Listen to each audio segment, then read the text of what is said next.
Remember Pac-Man and the Ghostly Adventures, that one show on Disney Channel that aired for a while before being cancelled? Yeah, me too. Whether you enjoyed it as a kid or hated it, you probably remember it for various reasons. The memorable characters, the characters' designs, the overuse of the syllable Pac. Well, what if I told you that the show had some serious potential, some of which can be found already written into the show itself?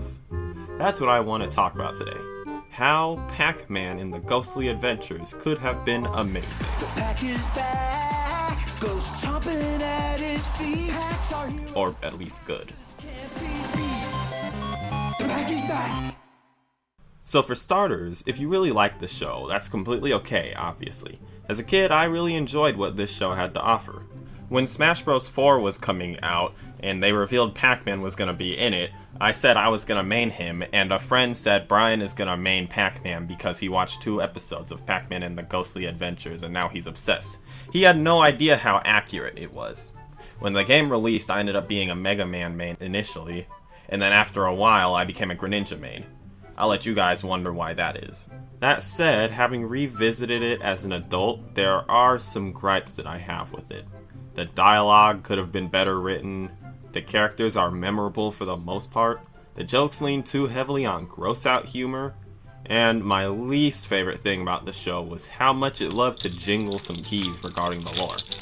One great example of this is how often the show pretended we were gonna finally meet Pac's parents, only to be like, uh-oh, some other stuff happened and they're actually light years away! This show spent a lot of time dangling the mystery of what happened to Pac's parents in front of us and making the audience think we were closer to figuring it out than we actually were. What was the reason behind this? Filler. I can overlook many parts of this show. I can even overlook the fact that all of the different power-ups Pac-Man gets are clearly just attempts to sell different toys of him. I mean, look at this.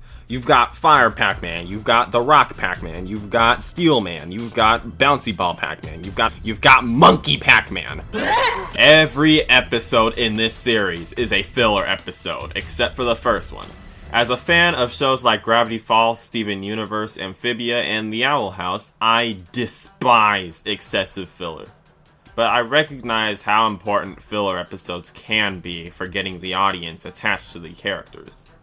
And when you do it the way this show did, it comes off as padding out the runtime of your show so you can sell more merchandise.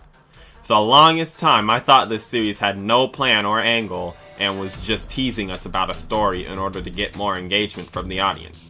Just an excuse to sell merch and tell disgusting jokes. Good lord, this show had so much gross out humor. Like there's, haha, that joke was nasty but funny. And then there's, I actively avoid eating while watching this show. This show made me and several friends of mine lose our appetites many times. To make a long story short, I think had the show taken itself just a little more seriously and committed to the story I think it wanted to tell. Wait, what's the story they wanted to tell?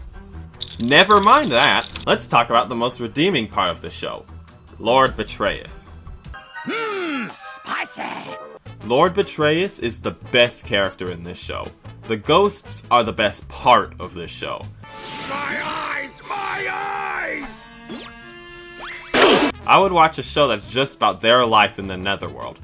Betrayus has such a memorable name, and honestly, kinda intimidating before you actually meet him. Don't at me. His 2 flunkies, Butler and Dr. Buttocks, had an incredible dynamic with him and each other, even though they're a goldmine for reusing the same butt jokes over and over again. At first glance, Betrayus is kind of just another mustache-twirling evil for the sake of evil's villain, but if you read between the lines, there's a bit more to him than you may realize. Throughout the show, we get several glimpses into the time before Pac was born, when Betrayus, his brother Spheros, Circumference, Spheria, and Pac's parents were growing up. And while it's often played as a joke, Betrayus was always the odd one out. He was always made to be the butt of the joke. Only butt joke I will make in this video, I promise. There is even an episode that implies Betrayus and Spheros' mother favored Spheros and constantly scolded Betrayus. Haha, the villain's mom didn't love him, but if you think about it, that's actually really sad. Betrayus was an outcast even in his own home. Betrayus drew the straw of fate and became a villain because of bitterness. I shouldn't need to clarify this, but losing a game and being bullied by your friends and getting rejected from art school doesn't give you the right to start a world war. Now that that's out of the way, I think the show might have been setting up a redemption arc for Betrayus. There were episodes that showed Betrayus was not above working with Pac-Man towards a goal they would both benefit from. Frickin' gross out humor! So what if a third party were to be introduced that would force the Pac-Worldians and the Ghost to work together to defeat? Ah! Stop eating our boat, Jaws! Rawr, I'm gonna eat your boat, and then I'm gonna eat you guys. Rawr! Oh my god, what's that? It's bigger, Jaws! Oh my god, now we have a common enemy. We have to work together. Apex. No, not that one. There we go. Apex and the aliens were a third party introduced in this show. They had nothing to do with the source material and were completely new. When first introduced, Apex attempts to gain the trust of the president so he can abduct him and take him back to his planet for God knows what. Before leaving after his defeat, he tells Pac-Man that he knows where his parents are. As a kid, I immediately assumed he's lying just to play with Pac-Man's thoughts. But as an adult, I kind of feel like he was telling the truth. And that brings me to my next point. The show could have been a great analogy for the Civil War. The mortals and the ghosts are all inhabitants of Pac-World who fight each other and feud over control, while there are aliens trying to take it over. Given what I've mentioned about Betrayus' backstory and redemption and the presence of the aliens, as well as the possibility that they may have Pac's parents or at least know where they are, I think the show was going to lead up to Pac-World and the ghosts teaming up to defeat the aliens. Picture this. Before the series begins, but well after the Ghost Wars, Pac's parents, the last living yellow ones, were secretly abducted by the aliens, maybe while exploring space themselves, and taken to their planet to be held captive as the only ones capable of stopping their invasion.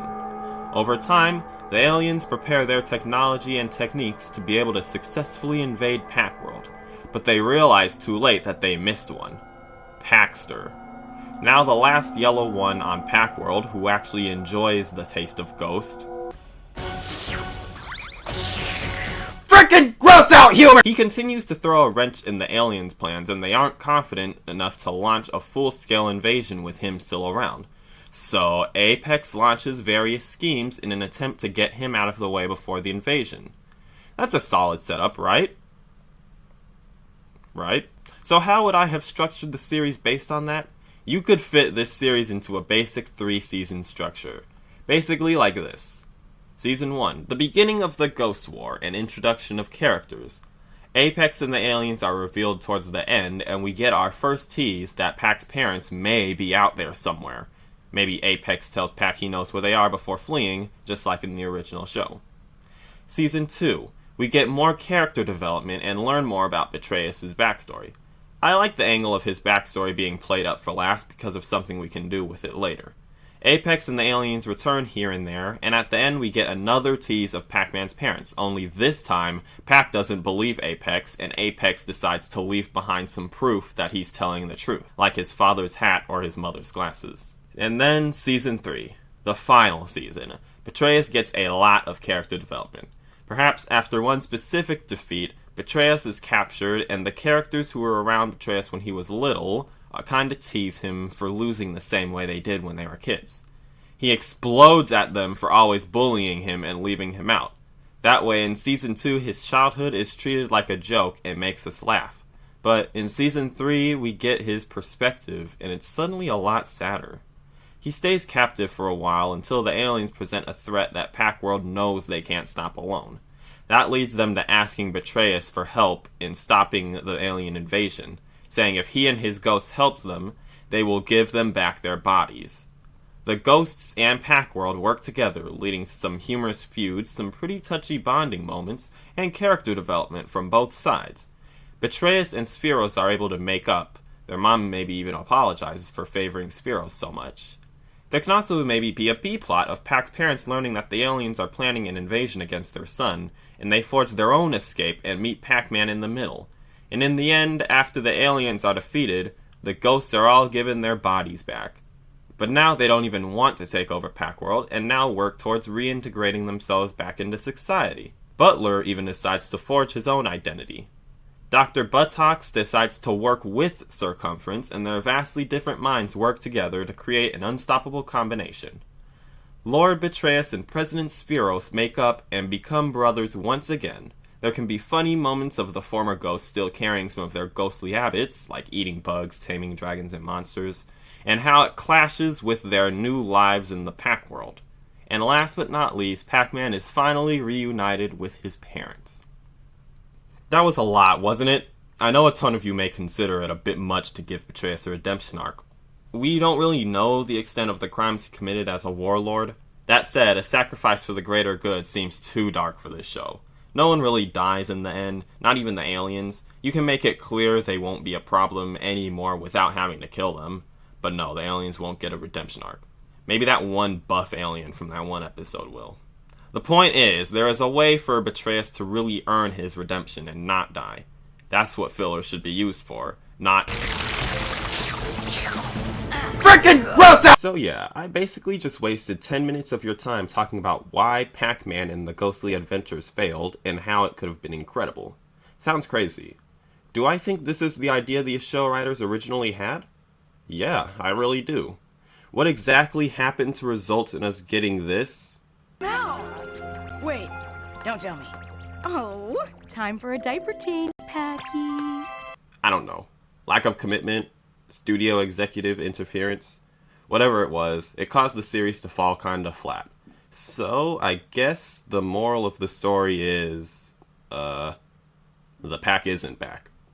Bye! Thank you guys so much for watching my video. Did you agree with most of what I said? Let me know in the comments. I'm a small creator myself trying to get my own TV show created, so if you guys could share this video, I'd greatly appreciate it. If you like the story I framed for Pac-Man, I'd go check it out. I haven't posted much more than concept art, and I'm pretty tight on the story my show tells, but if you want to check it out anyways, it would mean a lot. I also have a photography page where I post photographs and scenes using the figures I collect, so if that's something that interests you, checking that out may be worth it as well. In addition, I may be posting more video essays like this one, so if you liked it, go ahead and hit the subscribe button. I can't say how often I will post, but whenever I do, you'll be notified. As always, thanks for watching, and have a good day.